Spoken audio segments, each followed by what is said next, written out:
California is set to become the first state in the United States to ban the sale of non-rescue animals in pet shops. The new law, known as Act 485, takes effect on 1 January. Any businesses violating it face a $500 fine.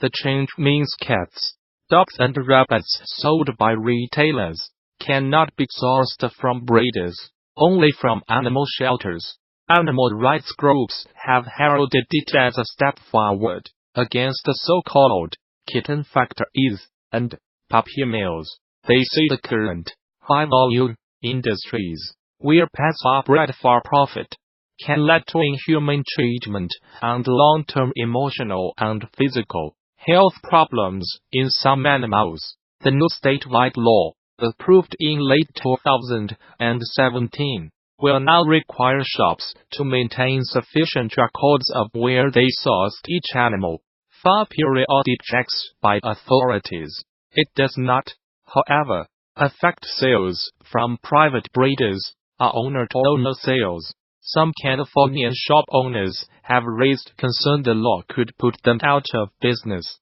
The measure has also seen resistance from the American Kennel Club, which said it limits pet owners. According to American Society for the Prevention of Cruelty to Animals, has become estimates, more than 6.5 million pets enter shelters across the country every year, of which about 1.5 million are put down.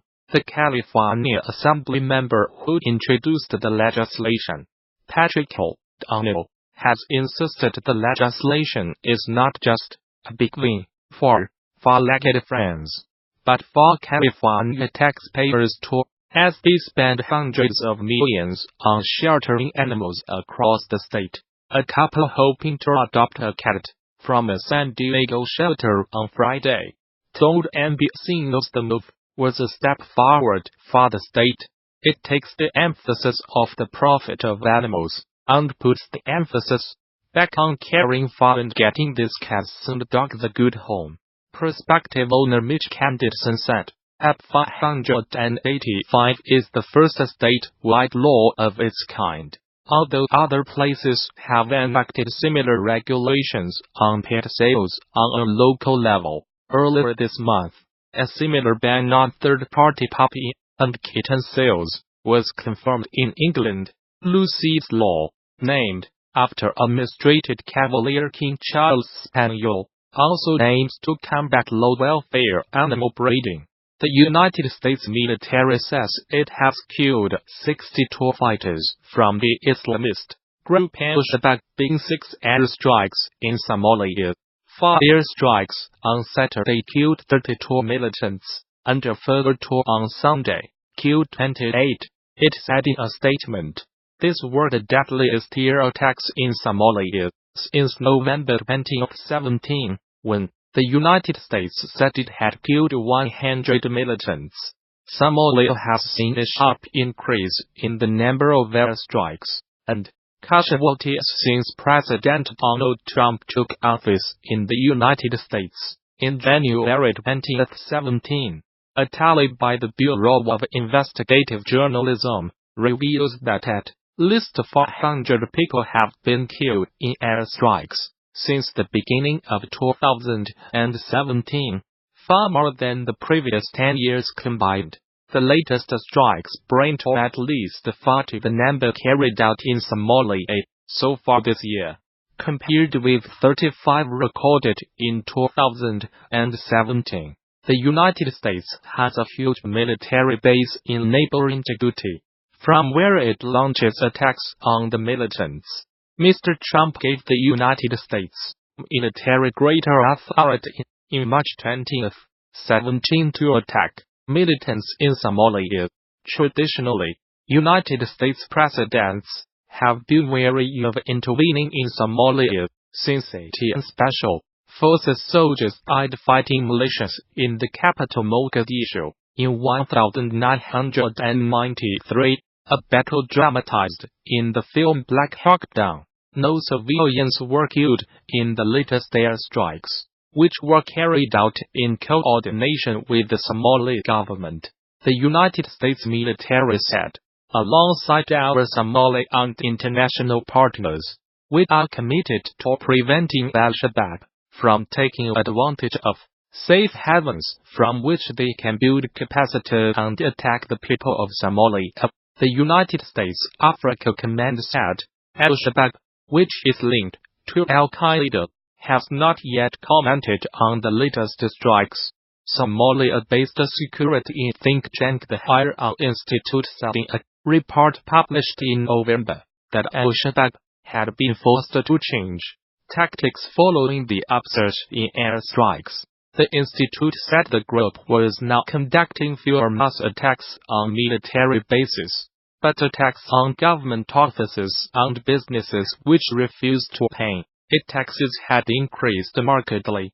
The United States State Department, in its most recent report on terrorism, described Somalia as a terrorist safe haven and said Al-Shabaab remained a threat.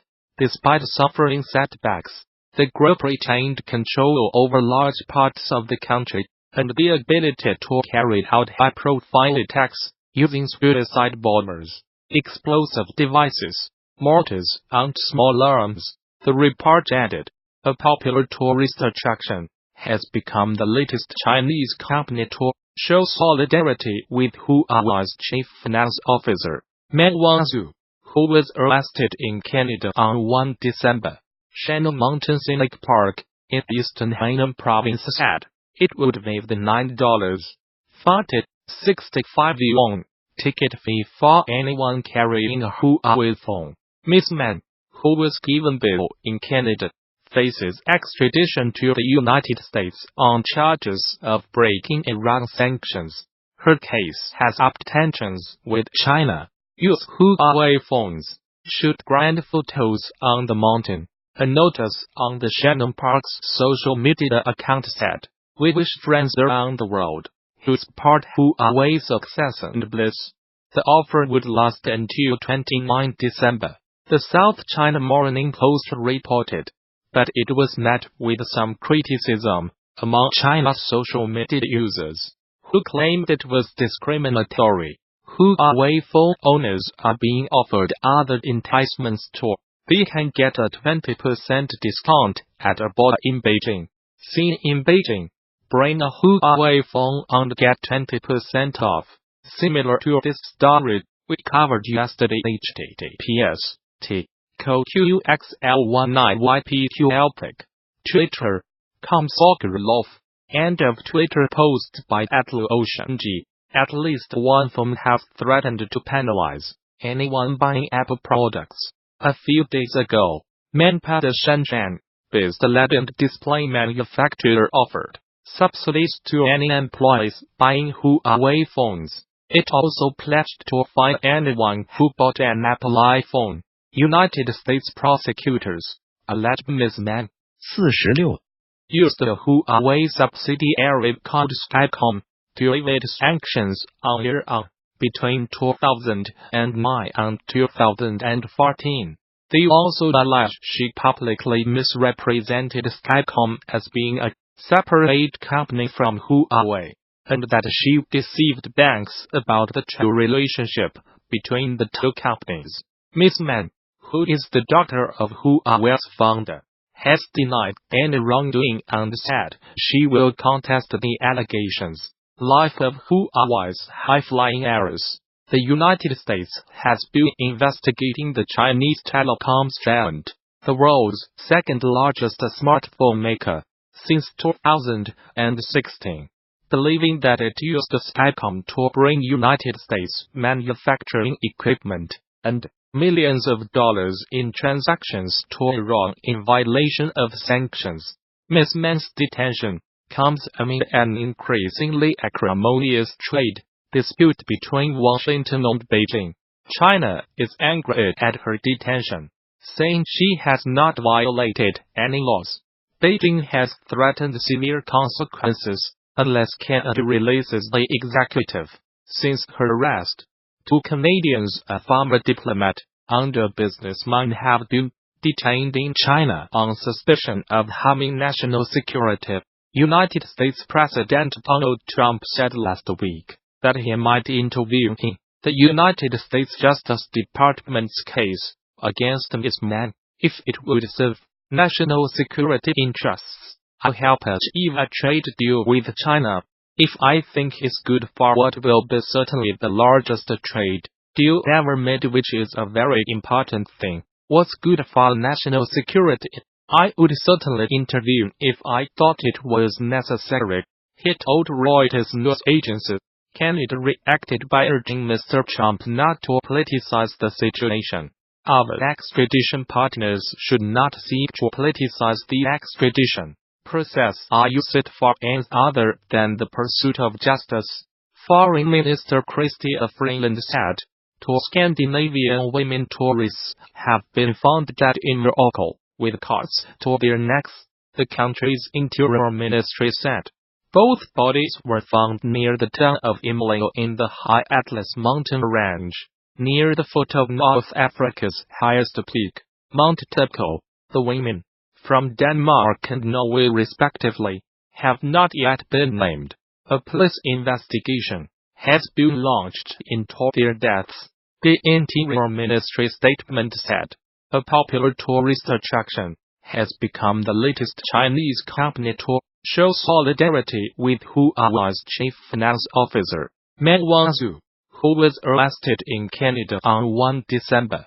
Shannon Mountain Scenic Park, in eastern Hainan province said it would waive the $9.65 ticket fee for anyone carrying a Huawei phone.